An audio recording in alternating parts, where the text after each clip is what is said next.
My name is Brittany Gamber, and I have chosen to talk about Betsy Ross as the female. I chose Betsy Ross, one, because she hadn't yet been chosen, and I decided to do something that somebody hadn't yet touched on, and two, she is somebody who I really kind of didn't know much information about other than what we tend to hear throughout history class or on television or in books. So I wanted to do some more diving into who and what Betsy Ross was and what she did. So Betsy Ross was born in 1752 in Philadelphia. She was the eighth child out of 17 to a couple who were Quakers.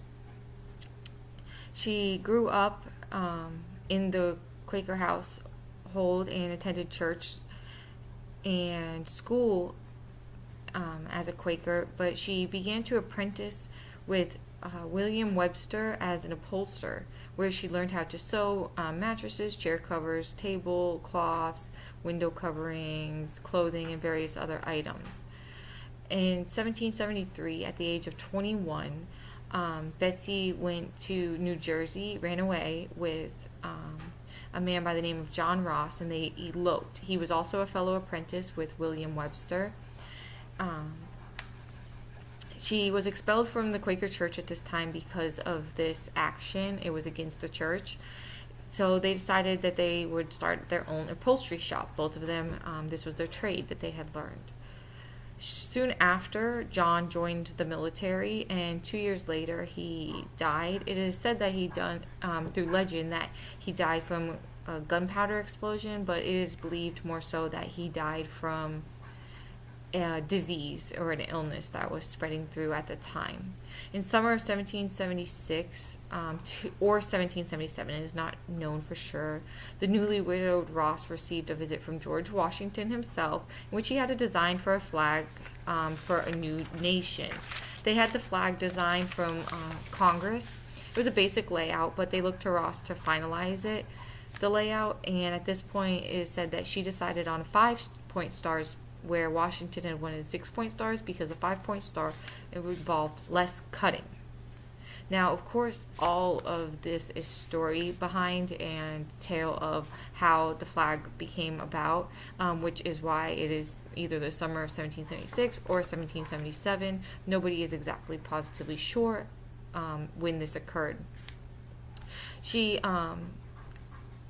had been a flag maker. She made flags for many other things, such as the Pennsylvania State Navy Board would pay her to make flags for them. So she took on this flag for the new nation. In 1777, she remarried a sailor by the name of Joseph Ashburn. And in 1782, Ashburn died in a British prison where he had been held captive after he traveled to the West Indies. In 1783, she remarried to John Claypool, who had been imprisoned in the same prison where her previous husband, Ashburn, had perished. Shortly after the Treaty of Paris was signed, which ended the American Revolution, or shortly before the treaty was signed is when they got married. Shortly after their marriage, the treaty was signed and the American Revolution came to an end. So they went into upholstery and flag making business for 50 years. She would do this until she was at the age of 76 and she retired. Her children would help her out in the business, and one of her daughters actually helped her run the business. By 1833, Betsy Ross became completely blind and died in January of 1836. Much of what Betsy Ross is believed to have contributed to history is in the form of what we now look at as the United States of America's flag, a national symbol. Simple choices that she made and designs that she finalized helped give a new nation a sense of accomplishment and created a symbol for this nation to thrive on, one that every American recognizes today. Betsy Ross went through many roads throughout her life, obviously with losing 2 husbands and marrying 3 times.